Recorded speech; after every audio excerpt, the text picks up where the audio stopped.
Argentina স্পেনের final match কি তাহলে আবারও হতে যাচ্ছে? হ্যাঁ, ঠিকই শুনছেন।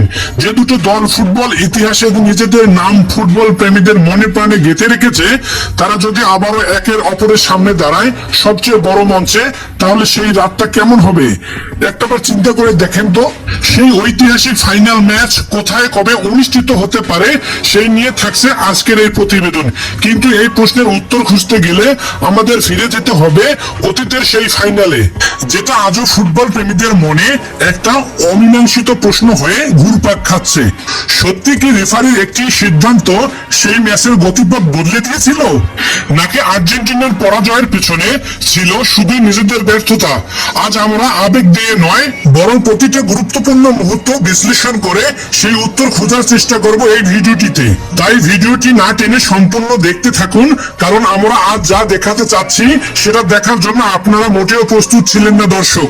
তো দেরি না করে ভিডিওটি শুরু করা যাক। ফুটবল মানেই তো শুধু বল আর গোল নয়, ফুটবল মানেই আবেগ, ফুটবল মানেই একটা জাতির স্বপ্ন। আর্জেন্টিনার নীল সাদা জার্সি যখন মাঠে নামে, পুরো একটা দেশ যেন নিঃশ্বাস বন্ধ করে বসে থাকে। অন্যদিকে স্পেনের টিকটাকা ফুটবল, নিখুঁত প্রাসিং, ধৈর্য আর কৌশলের এক অসাধারণ মিশেল। এই দুই স্টাইলে যখন একে অপরের মুখোমুখি হয়, তখন সেটা শুধু একটা ম্যাচ হয়ে থাকে না, হয়ে ওঠে দুটো বাঘ ও সিংহের লড়াই। ইউরোপিয়ান ফুটবলের কথা যদি বলি, তাহলে ইউরোপ চ্যাম্পিয়নশিপ বা কোনো আমেরিকার মতো টুর্নামেন্ট গুলো কতটা জমজমাট হয় সেটা তো আমরা সবাই জানি। ওয়েম্বলি স্টেডিয়ামের সেই গর্জন, ইতালির ফুটবল সংস্কৃতি, কিংবা আর্জেন্টিনার কোনো বিশ্বকাপের উন্মাদনা, প্রতিটাই ইতিহাসের এক একটা অধ্যায়। আর যখন কথা আসে স্পেন বনাম আর্জেন্টিনার, তখন সেই ইতিহাসে যেন আরো গভীর হয়ে ওঠে। দর্শক, আর একটু কল্পনা করুন, মাদ্রিদের সান্তিয়াগো বার্নাবেউ স্টেডিয়াম, লক্ষ লক্ষ দর্শকের কোলাহল।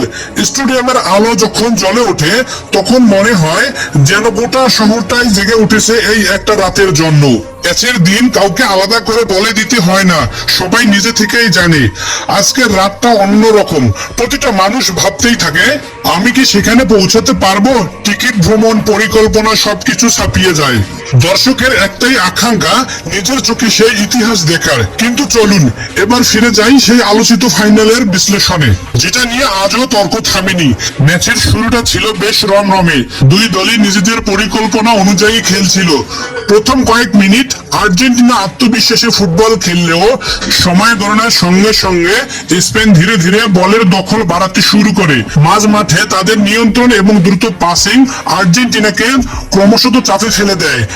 প্রতিটা মুভমেন্ট যেন একটা দাবা চালের মতো হিসেব করে খেলা হচ্ছিল। তবে ম্যাচের সবচেয়ে বড় আলোচনার বিষয় হয়ে ওঠে রেফারির কয়েকটি সিদ্ধান্ত, বিশেষ করে আর্জেন্টিনা বিপক্ষে দেওয়া একাধিক ফাউল এবং ম্যাচের শেষ দিকে একজন খেলোয়াড়কে লাল কার্ড দেখানোর সিদ্ধান্ত নিয়ে ব্যাপক বিতর্ক শুরু হয়। অনেক সমর্থন মনে করেন ঘটনাটি আরো গভীরভাবে পর্যালোচনা করা উচিত ছিল। আবার অন্যদিকে একটি পক্ষের দাবি, মাঠে রেফারি যে দৃশ্য দেখেছেন সেই অনুযায়ী তিনি সিদ্ধান্ত নিয়েছেন। এই জায়গাতেই ফুটবলের সবচেয়ে বড় প্রশ্নটা উঠে আসে, নিয়মের প্রয়োগ আর মাঠের বাস্তবতা, এই দুটোর মধ্যে ভারসাম্য রাখাটা আসলে কতটা কঠিন। এই একটি সিদ্ধান্তের পর ম্যাচের চিত্র দ্রুত বদলে যায়। 10 জনের একটি দলের জন্য শক্তিশালী প্রতিপক্ষের বিরুদ্ধে লড়াই করা আরো কঠিন হয়ে পড়ে। অতিরিক্ত সময়ে প্রতিপক্ষ দল সুযোগ কাজে লাগিয়ে গোল করে এগিয়ে যান। এরপর আর্জেন্টিনা মরিয়া হয়ে চেষ্টা করেও সমতায় ফিরতে পারেনি। শেষবাসী বাজার সেই মুহূর্তটা একদিকে আনন্দের বিস্ফোরণ, অন্যদিকে আর্জেন্টিনা দলের জন্য নীরব হতাশার। এই বিপরীতটাই তো ফুটবলের ফাইনালকে এত অবিশ্বাসনীয় করে তোলে। ম্যাচ শেষ হওয়ার পর সামাজিক যোগাযোগ মাধ্যমে রেফারির সিদ্ধান্ত নিয়ে তীব্র বিতর্ক শুরু হয়। অনেক সাবেক খেলোয়াড় ও বিশ্লেষক বলেন, ফাইনালের মতো বড় ম্যাচে বিকৃতি সিদ্ধান্তের ক্ষেত্রে প্রযুক্তির সবচেয়ে ব্যবহার হওয়া উচিত। আবার অনেকেই মনে করেন, একটি ম্যাচের ফল শুধু একটি সিদ্ধান্ত দিয়ে ব্যাখ্যা করা যায় না, পুরো 90 মিনিটের সামগ্রিক পারফরম্যান্স সমান গুরুত্বপূর্ণ। তবে দুই পক্ষের যুক্তিকেই একবারে ফেলে দেওয়ার মতো নয়, সেটাও কিন্তু মানতে হবে। আরেকটি আলোচনা আলোচিত বিষয় ছিল ব্যক্তিগত পুরস্কার নিয়ে বিতর্ক। অনেক সমর্থকদের বিশ্বাস পুরো টুর্নামেন্ট ধারাবাহিক পারফরমেন্সের কারণে আর্জেন্টিনা তারকা যেমন লিওনেল মেসি আবারও বড় ব্যক্তিগত স্বীকৃতির দাবিদার ছিলেন। অন্যদিকে অনেকে মনে করিয়ে দেন গোল্ডেন বল বা গোল্ডেন বুথের মতো পুরস্কার নির্দিষ্ট খেলার সেরা পারফরমেন্স অনুযায়ী নির্ধারণ করা হয় এবং চূড়ান্ত সিদ্ধান্ত সেই নিয়মের অনুসারেই নেওয়া হয়। এই তর্ক প্রমাণ করে একটা ফাইনাল শেষ হওয়ার পরেও তার রেশ কতদিন থেকে যায়। এই ফাইনাল আমাদের আবারও মনে করিয়ে দিয়েছে ফুটবলের রেফারির একটি সিদ্ধান্ত কত বড় প্রভাব ফেলতে পারে। একটি লাল কার্ড, একটি পেনাল্টি কিংবা একটি অফসাইডের সিদ্ধান্ত কখনো কখনো পুরো ম্যাচের ফল বদলে দিতে পারে। তাই বড় টুর্নামেন্ট রেফারিং এর মান এবং প্রযুক্তির সঠিক ব্যবহার নিয়ে আলোচনা ভবিষ্যতেও চলতেই থাকবে। তবে এটাও সত্য, সেদিন আর্জেন্টিনা তাদের স্বাভাবিক ছন্দে ছিল না।